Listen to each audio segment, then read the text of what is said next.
वो कहते हैं ना, कवा चला हंस की चाल तो अपनी चाल भी भूल गया। जो जहां पर सेटल होता है मेरे ख्याल से उसको वहीं पे रहना चाहिए। कमिंग टू यू शान से, I would like to ask के आज मैं देख रही थी ट्विटर पर एक बहुत चीज़ वायरल जा रही है, और वो ये है कि मोहम्मद शामी को किसी एक खास एजाज से नवाजा गया है। वो कौन सा अवार्ड है? इस अवार्ड को हासिल करने वाले और कौन कौन लोग हैं?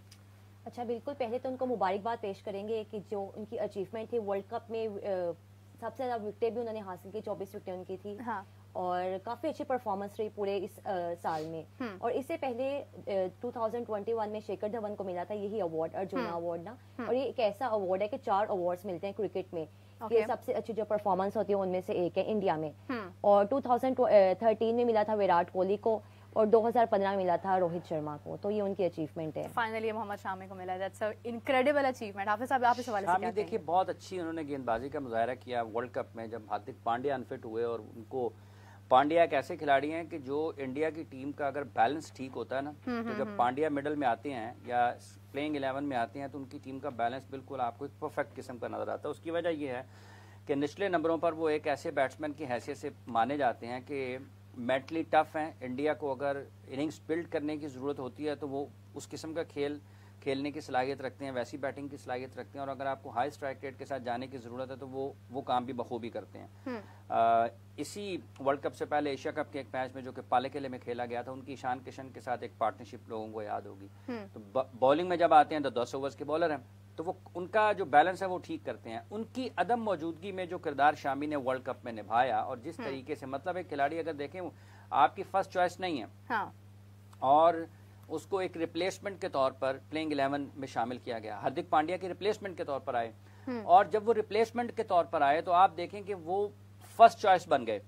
हर मैच में विकेटें, हर मैच में विकेटें। और बिलखुसूस जिस तरीके से उन्होंने इंग्लैंड के खिलाफ बॉलिंग की, वैसे तो उन्होंने 4-4, 5-5, 6-6 जो विकेटें ली हैं, हर किसी के खिलाफ लेना इतना आसान नहीं होता। लेकिन जो बॉलिंग उन्होंने अगेंस्ट इंग्लैंड की, वो देखने से ताल्लुक रखती थी कि दौरे हाजिर के बेहतरीन क्रिकेटर बेन स्टोक्स को जिस तरह से उन्होंने बिल्कुल बेबस किया, और बेन स्टोक्स की हिम्मत जवाब देगी। मतलब उन्होंने कहा कि किस मुसीबत में फंस गया, तो वो आउट हुए, मतलब इस तरह के शॉट खेल के आउट हुए। पूरे वर्ल्ड कप में उन्होंने बहुत शानदार गेंदबाजी का मुजाहरा किया, और उनके ऊपर मुख्तलिफ हवालों से तनकीद होती है। इंडिया में लोग ये भी बात करते हैं कि शायद शामी अंडररेटेड है। शायद शामी को उतनी ज्यादा अहमियत या उतनी ज्यादा उनको तवज्जो नहीं मिलती जितनी उनकी कारकर्दगी है। लेकिन इस अवार्ड ने अब उनकी कारकर्दगी को अगर आप देखते हैं और उनकी अगर आप तर्ज जिंदगी को देखते हैं, तो वो कहते हैं, आप उनको सुनो, कहते हैं यार हम देहात के लोग हैं, क्या फर्क पड़ता है, क्या बात? अपनी कारकर्दगी के ऊपर है। उन्होंने अपने घर में, गाँव में 3 मुख्तलिफ किस्म की पिचेस बना रखी हैं। 3 मुख्तलिफ किस्म की पिचेस बना रखी हैं जिसपे वो अपनी गेंदबाजी, अपनी बॉलिंग प्रैक्टिस करते हैं। क्या वो मुख्तलिफ होंगी, मतलब एक पे थोड़ा ट्रू बैटिंग पिच होगा जहाँ पे बल्लेबाजी आसान है, फिर एक सीम वाली होगी, एक बाउंसी होगी, क्योंकि तीनों किस्म की पिचेस के ऊपर आपको डिफरेंट लेंथ जो है वो आपने लेनी है। ठीक है, आपकी लाइन लेंथ हर किस्म की पिच पर मुख्तलिफ होती है। तो इतनी डेडिकेशन के साथ वो खेलते हैं, और उनकी मेहनत है कि जिस तरीके से उन्होंने अपनी जगह बनाई है, जिस तरीके से उनके बारे में बात होती है, जितना उनका कंट्रोल है, जितनी उनकी सीम पोजीशन है। अगर आप कभी भी देखें बैठकर, अगर वो बहुत अच्छे रिदम में है तो बॉल जब वो उनके रिलीज होता है, रिलीज होने के बाद जब हवा में होता है और पिच होता है, जब पिच होने के बाद उनकी जो मूवमेंट है वो देखें तो आपको इंजॉय करते हैं। अगर कोई क्रिकेट और फास्ट बॉलिंग को, अगर सीम पोजीशन को समझता है तो वो लुत्फानंदोज होने वाली बात है। मतलब ऐसे ही जसप्रीत बुमराह, उनको आप देखें, बहुत अच्छी सीम पोजीशन उनकी होती है। आप एंडरसन को देखें, आप उनके स्टुअर्ट ब्रॉड को देखें किस तरीके से, इसी तरह से वर्नन फ्लैंडर थे, आप उनकी सीम पोजीशन को देखें। तो दुनिया में बहुत ऐसे खिलाड़ी जो बॉलर्स हैं जो खालिस्तन टेस्ट क्रिकेट की बॉलिंग करते हैं। तो आप देखें वनडे क्रिकेट में शामी ने 50 ओवर्स की क्रिकेट में उसने टेस्ट मैच बॉलिंग से विकेटें हासिल की, ऐसी जगह के राइट एरियाज को हिट किया कि बल्लेबाजों के पास कोई जवाब नहीं था। तो क्रेडिट है और उनके लिए मुबारकबाद है, और जिस अंदाज से वो क्रिकेट खेलते हैं, लुत्फानंदोज होते हैं दुनिया भर के जो क्रिकेट फैंस हैं उनको देखकर। कमिंग टू यू शान से, मुझे लाइक अभी कुछ देर पहले भी एक न्यूज़ सुनने को मिली है कि कोई और भी रिटायरमेंट्स हो रही हैं पाकिस्तान टीम मैनेजमेंट में से। पाकिस्तान टीम मैनेजमेंट से मिकी ऑर्टर के हवाले से काफ़ी बातें चल रही हैं, और इससे पहले कल देखा कि ब्रैडबर्न ने भी मतलब कह लेंगे बाय बाय की है पाकिस्तान क्रिकेट को। तो और भी कुछ क्रिकेट में से कुछ रिटायरमेंट्स हो रही हैं, आई गेस। कौन सी हो रही हैं आप बताएं?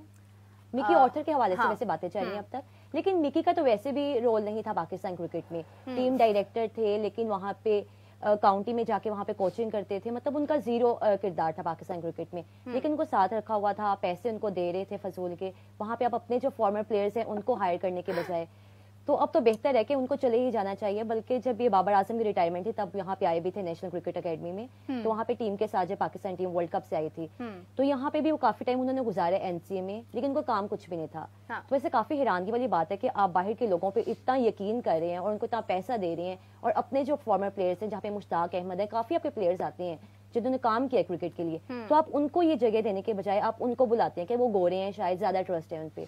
तो शायद हमें इन चीजों से निकलना चाहिए, और अच्छी बात है कि मिकी जा रहे हैं वापस। आप क्या कहेंगे इस हवाले से? कल जब हम ब्रैडबर्न की बात कर रहे थे, मैंने कल ही बोल किया था कि ये सबसे पहले मॉनी मोकल गए, फिर एंड्रू पुटिक गए, पुटिक के बाद गुज़िश्ता रोज़ ब्रैडबर्न का इस्तीफ़ा आया। उसके बाद ये दीवार पे लिखा हुआ था कि ये भी जाने वाले हैं, चूँकि ये एक तसलसल था जो मॉनी मोकल से शुरू हुआ और इख्तिताम हुआ है, उसके ऊपर इख्तिताम होगा मिकी आर्थर के ऊपर। पाकिस्तान क्रिकेट बोर्ड भी ये चाहता है, जो इसमें एक और खबर जो है वो ये है कि क्रिकेट बोर्ड भी नहीं चाहता कि आप बहुत ज़्यादा उसमें कोई कानूनी कार्रवाई करें या उनके जो कॉन्ट्रैक्ट है उसके ऊपर कुछ इस तरीके से अड़ जाएं। पाकिस्तान क्रिकेट बोर्ड भी चाहता है कि अगर उनकी जो लिखा हुआ है मुआहदे में कि हम आपको 3-4 माह की जो तनख्वाह है वो आपको अदा कर देते हैं और आप मुस्ताफी हो जाएंगे, जिस तरीके से भी खुश असलूबी से, मतलब खुश असलूबी से अगर फरीकैन आपस में इस चीज पर रजामंद हैं, खुश हैं, कबूल है दोनों तरफ से है, मियां बीवी राजी तो क्या करेगा, जा रहे हैं तो जाना है उन्होंने। जहां तक ताल्लुक पाकिस्तान के अपने खिलाड़ियों का है, वो इस वक्त पाकिस्तान की सारी क्रिकेट वही चला रहे हैं। मोहम्मद हफीज साहब टीम डायरेक्टर हैं, बिल्कुल। मिकी आर्थर के डायरेक्टर बनने से पाकिस्तान क्रिकेट को एक फायदा जरूर हुआ कि एक नया ओहदा पाकिस्तान क्रिकेट टीम में वो मुतारिफ ज़रूर हुआ है कि टीम डायरेक्टर, क्योंकि इससे पहले पाकिस्तान की क्रिकेट में कोई डायरेक्टर क्रिकेट नहीं था। ये जो कि बुनियाद, और पाकिस्तान की क्रिकेट में एक मुनफरिद चीज़ ये भी है कि जो पाकिस्तान क्रिकेट के डायरेक्टर क्रिकेट हैं वो टीम के साथ ही घूम रहे हैं। वो टीम के साथ हैं। बुनियादी तौर पर जो डायरेक्टर क्रिकेट हैं ये एक खालिस्तानी इंतजामी ओहदा है, जिसमें आपको अपने दफ्तर में बैठना है, अपनी क्रिकेट को देखना है, आपकी डोमेस्टिक क्रिकेट को, जूनियर क्रिकेट को, आपकी इंटरनेशनल क्रिकेट को, जो मुख्तलिफ किस्म की तकरीरें हैं जिनका बरह रास्त क्रिकेट से ताल्लुक है। बहुत सारी चीज़ें ऐसी हैं कि जो आप को करनी हैं एक एडमिनिस्ट्रेटर की हैसियत से। लेकिन पाकिस्तान टीम में जो हमारे डायरेक्टर हैं वो टीम के साथ हैं। हो सकता है कि इस सीरीज़ के बाद उनकी जिम्मेदारियाँ इस लिहाज से ज़रूर बदल जाएँ कि वो अपने पाकिस्तान क्रिकेट बोर्ड में अपने दफ्तर में बैठकर सारी चीज़ों को देखें और पाकिस्तान टीम के लिए किसी और डायरेक्टर की ज़रूरत पेश आए। तो जो शानजे की ख्वाहिश है कि किसी अपने को होना चाहिए डायरेक्टर क्रिकेट, तो हो सकता है टीम डायरेक्टर, डायरेक्टर क्रिकेट और जो टीम डायरेक्टर है दो मुख्तलिफ चीज़ें हैं, तो हो सकता है कि वो हो जाए। अब देखना ये है कि वो कौन होते हैं। जाते जाते ये ना हो कि मिकी आर्थर किसी का नाम देंगे और कहीं वो जिसको लगा लेते हैं। जैसे ज़का अशरफ साहब ने तो जाके दावत भी दे दी है ना। ग्लैन मैकग्रा साहब को दावत दे दी। उनको ये नहीं पता कि इन दिनों वो इंडिया में क्या काम कर रहे हैं, उनकी वहाँ पर क्या मसरूफियत है। कहते हैं वैसे ज़का साहब की दिल बहुत बड़ा है, एक अच्छी आदत है, क्योंकि उनको पता है क्रिकेट बोर्ड में कोई तो पूछने वाला तो है नहीं। वो अगर यहाँ पर आएंगे ना तो वो आपको भी कहेंगे हम आपको साथ लेके चलेंगे, आप हमारी टीम का हिस्सा हैं, तो आप बताएं हम आपके लिए क्या कर सकते हैं। तो उसके बाद फिर आपने उन्हें बताना है। अगर वो कह तो देंगे, बाद में ये 24 घंटे बाद फैसला होगा कि वो कुछ कर भी सकते हैं आपके लिए या नहीं कर सकते हैं।